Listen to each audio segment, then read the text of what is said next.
Assalamualaikum warahmatullahi wabarakatuh. Kami dari kelompok 11 yang akan menpresentasikan tentang penerapan clinical pathway yang beranggotakan saya sendiri Widya Satika Prabowo, saya Elena Velanova, saya Amelia Desa. Yang pertama, latar belakang clinical pathway adalah serangkaian prosedur yang dirancang untuk membantu tim profesional medis dalam mengatur dan menentukan proses perawatan bagi pasien dengan kondisi kesehatan yang serupa. Pendekatan ini memastikan bahwa setiap pasien menerima perawatan yang terkoordinasi dan sesuai standar selama periode tertentu. Clinical pathway merupakan bagian dari rekam medis pasien dan diserahkan kepada ruang rekam medis sama dengan status rekam medis pasien rawat inap. Menurut ESO 2010, keterbatasan sumber daya, kekurangan tenaga, keterbatasan waktu, kekurangan pelatihan, dan kekurangan dukungan dari pemimpinan rumah sakit merupakan hambatan yang paling umum dijumpai di sisi organisasi pemberi pelayanan kesehatan.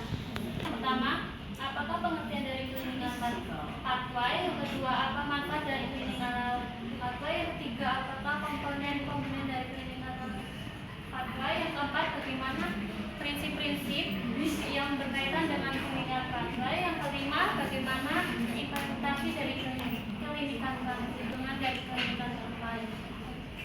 Tujuannya, yang pertama mengetahui pengertian dari clinical pathway, yang kedua mengetahui manfaat dari clinical pathway, yang ketiga mengetahui komponen-komponen dari clinical pathway, yang keempat mengetahui prinsip-prinsip dari clinical pathway, yang kelima mengetahui implementasi dari clinical pathway, yang keenam mengetahui kekurangan dan kelebihan clinical pathway.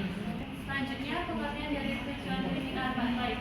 Clinical pathway merupakan pedoman kolaboratif untuk merawat pasien yang berfokus pada diagnosis, masalah klinis, dan tahapan pelayanan.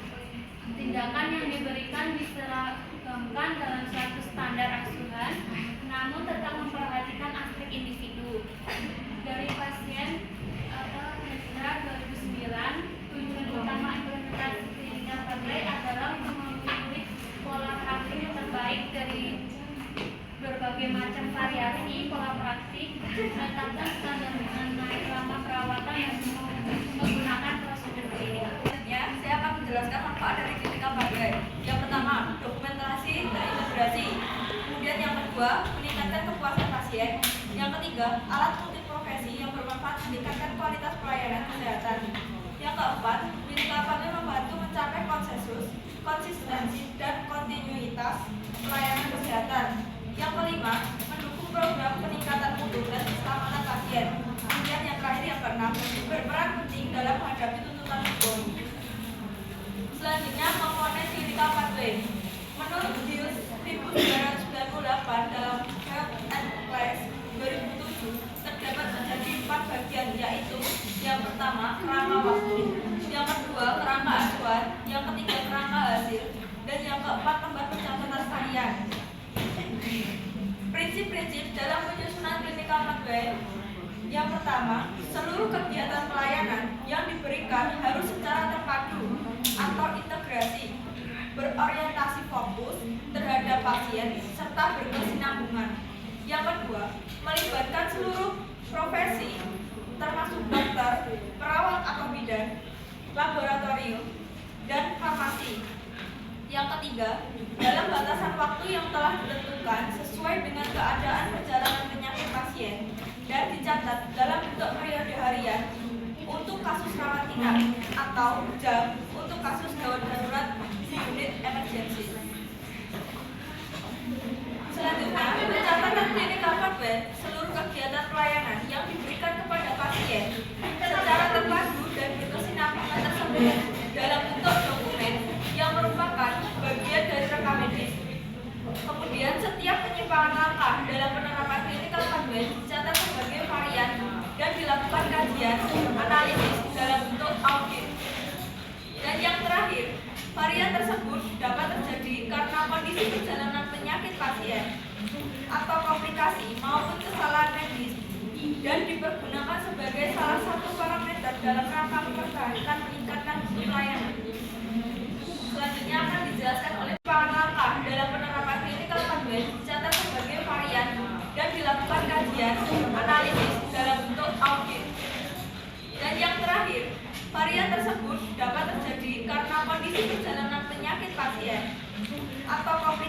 maupun kesalahan medis dan dipergunakan sebagai salah satu parameter dalam rangka mempertahankan meningkatkan mutu pelayanan. Selanjutnya akan dijelaskan oleh teman saya. Selanjutnya ada implementasi clinical pathway. Yang pertama, rumah sakit yang telah menetapkan clinical pathway sebagai contoh adalah RSUP Prof. Dr. Yusando Manado.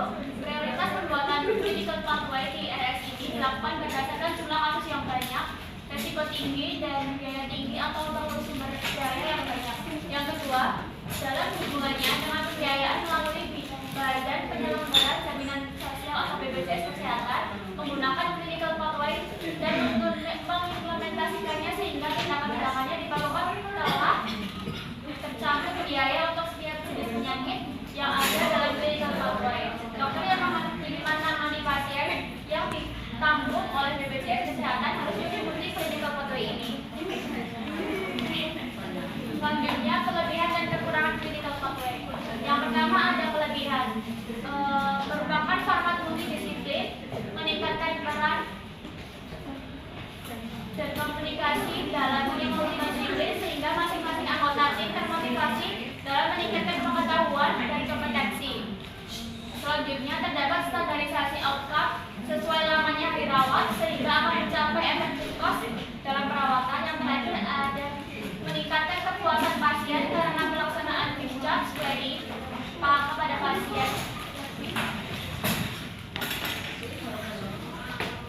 Kekurangan yang pertama, dokumentasi clinical pathway membutuhkan waktu yang relatif lama dalam pembentukan dan pengembangannya. Yang kedua, tidak terlihat proses keperawatan secara jelas. Yang ketiga, format dokumentasi hanya digunakan untuk masalah spesifik. Yang terakhir ada kesimpulan, clinical pathway merupakan pedoman kolaboratif untuk merawat pasien yang berfokus pada diagnosis, masalah klinis, dan tahapan pelayanan. Clinical pathway menggabungkan standar asuhan setiap tenaga kesehatan secara sistemik. Tindakan yang diberikan diseragamkan dalam suatu standarisasi, namun tetap memperhatikan aspek individu dari pasien. Clinical pathway merupakan format dokumentasi multidisiplin.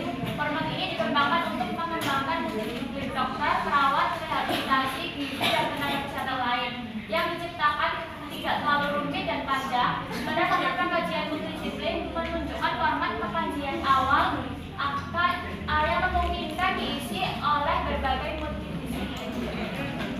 Pengisian ini terdiri dari data riwayat pasien, pemeriksaan fisik, dan pengkajian screening lainnya yang diisi oleh multidisiplin sesuai kesepakatan.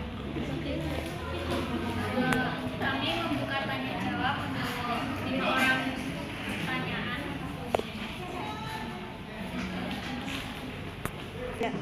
Saya Dea, NIM 232. Apa itu konsensus?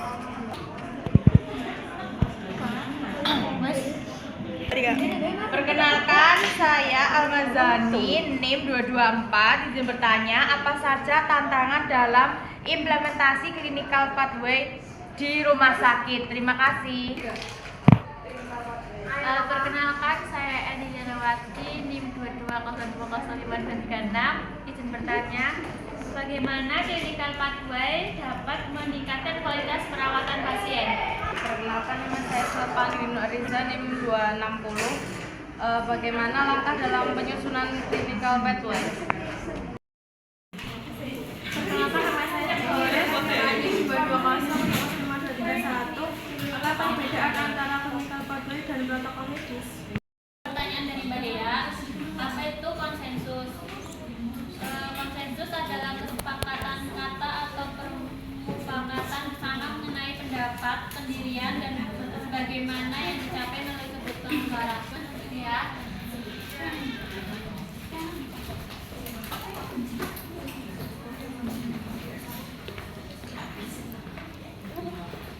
Kemudian saya akan menjawab pertanyaan dari Mbak Alma. Apa saja tantangan yang dihadapi dalam implementasi clinical pathway di rumah sakit? Yaitu tantangan dalam implementasi clinical pathway bisa meliputi yang pertama resistensi dari staf medis yang terbiasa dengan cara kerja lama. Kemudian yang kedua, keterbatasan sumber daya untuk pelatihan dan edukasi. Kemudian yang ketiga, kesulitan dalam menyesuaikan pathway dengan kebutuhan spesifik pasien. tersebut. Jadi para sampun matur nuwun. Thank you. Keren ya? Jangan dosen itu. Selanjutnya saya akan menjawab pertanyaan dari Mbak Eni. Bagaimana clinical pathway dapat meningkatkan kualitas perawatan pasien? Yaitu clinical pathway meningkatkan kualitas perawatan dengan memastikan bahwa setiap pasien mendapatkan perawatan yang sesuai standar medis dan berbasis bukti. Dengan adanya pathway yang terstruktur, tenaga medis lebih mudah mengikuti langkah-langkah yang sudah terbukti efektif, mengurangi resiko kesalahan medis, dan meningkatkan kemungkinan hasil perawatannya optimal. Makasih Mbak. Ini akan menjawab pertanyaan dari Mbak Selva. Bagaimana langkah dalam menyusun clinical pathway? Yang pertama, menentukan topik. Yang kedua, menunjukkan koordinator. Yang ketiga, menentukan pemain kunci. Yang keempat, melakukan kunjungan lapangan. Kelima, mencari literatur. Yang keenam, melaksanakan diskusi kelompok. Dan yang terakhir, saya akan menjawab pertanyaan dari Tika, yaitu apa perbedaan antara clinical pathway dengan protokol medis. Clinical pathway sendiri adalah rencana perawatan yang terstruktur dan mencakup seluruh proses perawatan pasien dari awal pasien datang hingga sampai akhir yang bertujuan untuk mencapai hasil yang optimal berdasarkan bukti klinis. Sedangkan protokol medis lebih berfokus pada prosedur atau langkah-langkah spesifik dalam penanganan kondisi pasien medis tertentu. Baik, masih ada yang bisa tanya? Tidak, makasih. Sekian dari presentasi kelompok kami. Kurang lebihnya saya mohon maaf. Assalamualaikum warahmatullahi wabarakatuh.